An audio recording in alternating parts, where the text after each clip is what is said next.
I think the problem is in today's society, there's a lack of intimacy generally. So you got men who are willing to blow your back out but won't kiss you in your mouth. And I think that that lack of intimacy right there is another reason why she's not climaxing. So she's out here thinking like, yeah, I'm a real ass nigga. I move like these guys. I can date. I can have sex. I can have multiple partners and be fine. Not realizing that the core part of you still wants that piece of intimacy and you're not getting it, which is why you're not able to get there no matter what he's doing. That or you just jerk off too much. I don't know. Yeah. But either way, like I think those important pieces is what's missing because that's just not a part of what our society is right now. Yeah, you kiss me and shit like that, it's gonna work for you. It's gonna work for us. I mean, like, if you give it like, and I'll be trying to fight it, but sometimes, like, depending on who you are, you might be able to break that door down.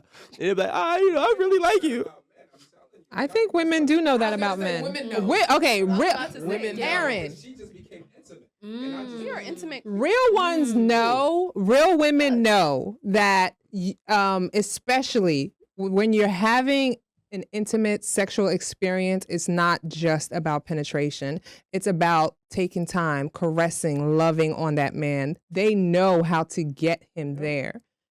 So when you say, I think that some women don't know, I feel like most women who are with their partners, this is not just a one night stand, right? If you're with someone, you're with your partner, you're trying to take that time to love him. You're not trying to be like, boom, all right, cool. You're not having a quickie. It's not a quickie. It's the narrative that we should battle with. But I I'm do trying to figure out agree. how do women even dating The niggas narrative that they is- know? I'm gonna cut and come right back to it, but the narrative is We don't want to turn this into like a male bashing thing. We actually want to be this. We want this conversation to be more educational than anything, right? And obviously, there's accountability on both parts, right? Some men not caring enough, some men not trying to perform enough, and some women not communicating enough, some women not being honest enough. And so, what I want to actually ask is, how do we get there? How do we get to a place where that 80% of women, or I believe it's 90. right? 90? I think it was 90. Oh, no, it's 86 that don't have it just through vaginal. Okay. 65%.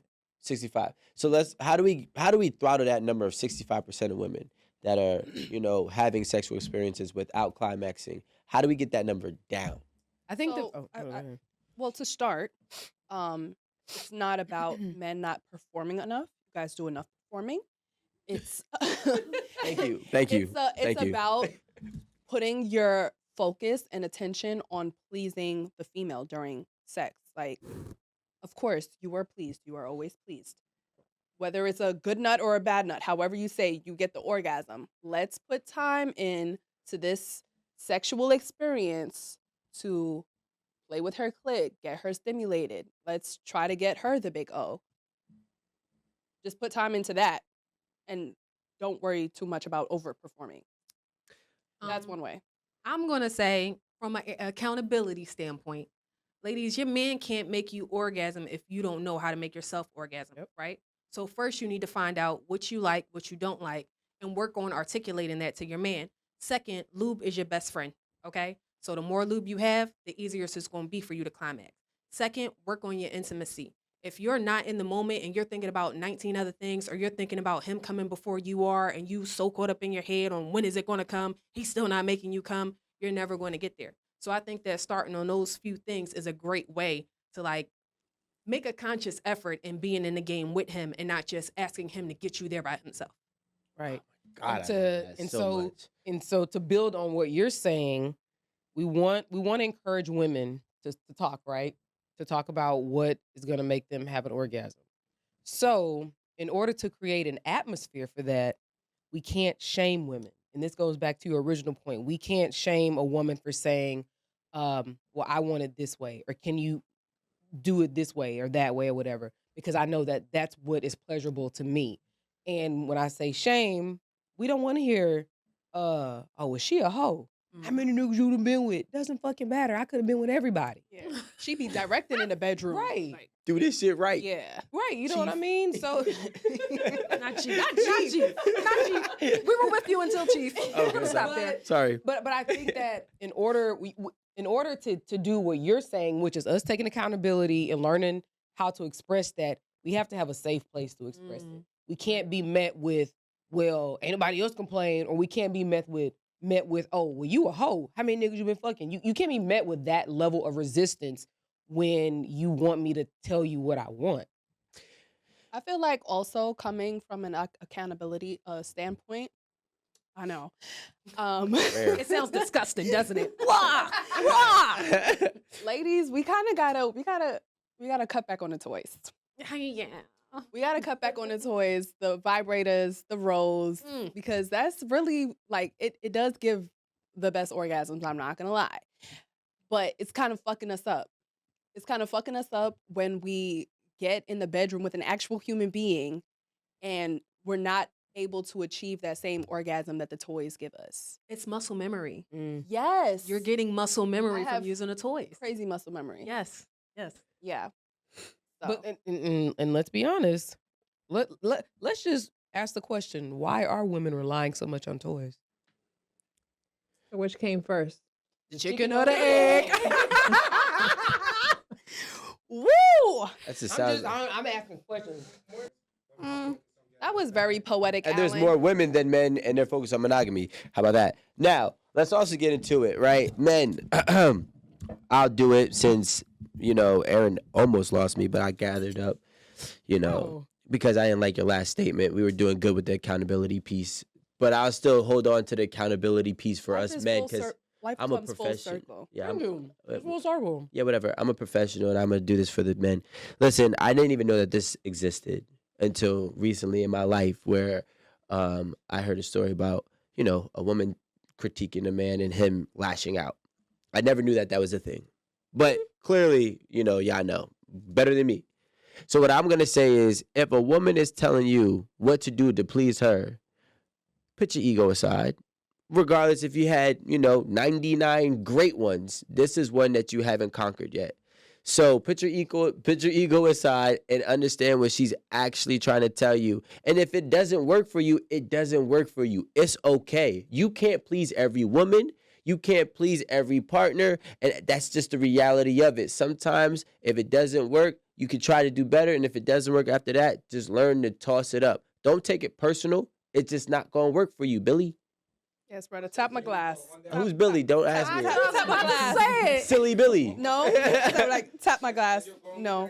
Rico, Amanda's trying to cheers you. Act like I don't see you. Amanda's been trying to give you a cheer. I'm done with her. No, that's I'm done with Amanda. All right. So if I was asked, do men fear the answer, so they withhold asking the question of, did I please you? I feel like that's just an inconsiderate man. And he could fear it because he doesn't know, but he could also not care. Me, I'm a type of person, I'll ask, and I don't care. Because I only ask if I plan on hitting it again. Because if I hit it the second time, I'm going to ask, so then I know how I can make the experience better. But if I know I'm not going to revisit this, I ain't asking no questions, which I'm not mad at. You know what I'm saying? So women, if he don't ask you, he might not plan on revisiting. I'm just being honest. You feel me? Advice to a woman who's had bad sex in a relationship for X amount of years, whether it be 1, 3, 5, or 10. First and foremost, kind of going piggybacking off of what they said, is you definitely need to explore yourself. Explore your body with yourself. Spend that time alone investing it into your own pleasure, and then work on how to iterate it with your man. Now, if you iterate it that way, in whichever way it may be, and he's not receptive or he's not capable, you have two choices in life. You can either stay and suffer, or you need to move on and find happiness. Because in my eyes, in my opinion, if you're not happy with your sex, you're not going to be happy in that relationship after some point in time. There were 3 options though, but you left one out. Yeah. What was the third one? The man's perspective. Was the rest of the segment is probably gonna be y'all ladies talking. All right, go ahead. It's all yours, ladies. I'm glad we got that out. I could actually sit back and watch Aaron eat strawberries. What are we answering? I think that. Where did you get that? I'm not going to encourage that behavior. But Oh, we have utensil. I'm like, where did you get a tiny fork? isn't it lovely? Oh, you want one? No, I don't. Oh. I just wanted to know where you got it. Oh, this is how I feel about this. I think when a person shows you that they're not interested in your happiness, pleasure, and this is like with respect to life. You know, I feel like even though we're particularly talking about sex right now, this actually reflects into like our real lives. If a person is not interested, believe them. Believe them. And you know, sometimes you gotta have that same energy with them so that they understand. You know, but I think that believe them, because you'll end up wasting more time by not believing them. You know, because they could say whatever, but if they're not willing to perform in the bedroom, if they're not willing to perform when it comes to your finances, if they're not willing to perform when it comes to like happiness in the home, then what are we doing here? Sound like we're wasting a whole bunch of time. Withholding and I don't like you right now are different Exactly. things. Because why are we gonna be having sex if we're not on the best terms? We're not gonna be having good sex. Like, I ain't even talking to you. But Because if we do get to a point of having good sex, ain't no arguing. Right. We're good. I think that if you're using it as a punishment, that's not okay. It's never okay. Like if y'all are having an argument and you're like, okay, well, you know, F it, I'm just not fucking you right now because you won't give me $500. That's different. That's very different. I don't think that's okay at all. But if we beefing, no, I don't want to give you my goods. Like, I'm not cool with you right now. Like, no, I agree with that 1,000%. 1,000%. I don't understand the difference because if I'm mad, because you're not giving me $500, I'm still mad. Okay, so I'm not fucking you. I don't care what the issue is. I could be mad about some petty shit. I'm not fucking you right now.